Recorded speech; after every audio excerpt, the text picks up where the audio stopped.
জয় শ্রীকৃষ্ণ। হর হর ভগবান শিবের এই মহামৃত্যুঞ্জয় মন্ত্র এতটাই শক্তিশালী ও তেজস্বী যে রোজ নিয়ম করে এই মন্ত্র পাঠ করে তাকে ত্রিভুবনের কোনো অশুভ শক্তি ছোঁয়া তো দূরে থাক, তার ধারের কাছে আসতে পারে না। এমনকি সেই ব্যক্তি এই মন্ত্র বলে স্বয়ং মৃত্যুকেও জয় করে নিতে পারে।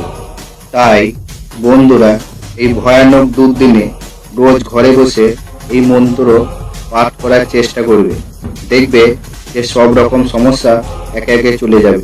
চলুন জেনে নি কি সেই মহামৃত্যুঞ্জয় মন্ত্র। হরি কর রে ভজ। মন্ত্রটি হলো ত্র্যম্বকম যজামহে সুগন্ধিং পুষ্টিবর্ধনম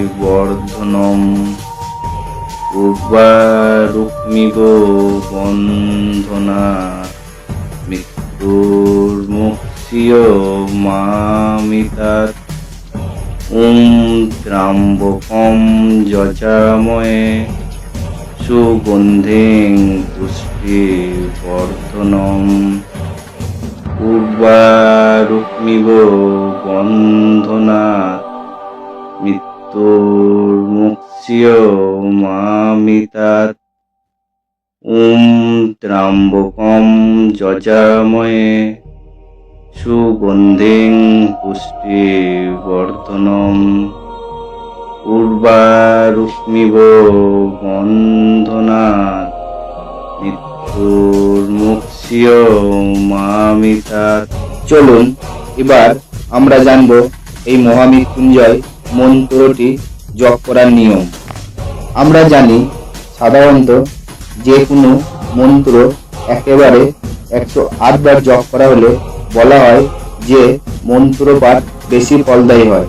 আর এই মহামৃত্যুঞ্জয় মন্ত্র জপ করার প্রকৃত নিয়ম 108 বার, কিন্তু সাধু ও জ্ঞানী ব্যক্তিরা এর বেশি বারও জপ করে থাকে। তবে প্রথম ধাপে মন্ত্রটি ঠিকমতো উচ্চারণ করার চেষ্টা করুন। খেয়াল রাখুন যাতে কোনোভাবেই ভুল উচ্চারণ না করে ফেলেন। এরপর শান্তভাবে পদ্মাসনে বসে এক মনে মন্ত্রটি জপ করা শুরু করুন। মন্ত্রটি পাঠ করার সময় দু চোখের মাঝখানে মনোনিবেশ করার চেষ্টা করবেন। এমনটা করলে দেখবেন সহজে একাগ্রতা ফিরে আসবে। প্রসঙ্গত প্রথম এক মনে মন্ত্রটি পাঠ করতে হয়তো অসুবিধা হতে পারে, তাই ধীরে ধীরে জপের সময় বাড়াবেন। এক সময় গিয়ে দেখবেন খুব সহজেই 108 বার মন্ত্রটি পাঠ করতে পারছেন। তো বন্ধুরা, মন্ত্র পাঠ কেমন হয়েছে কমেন্ট বক্সে কমেন্ট করে জানাবেন।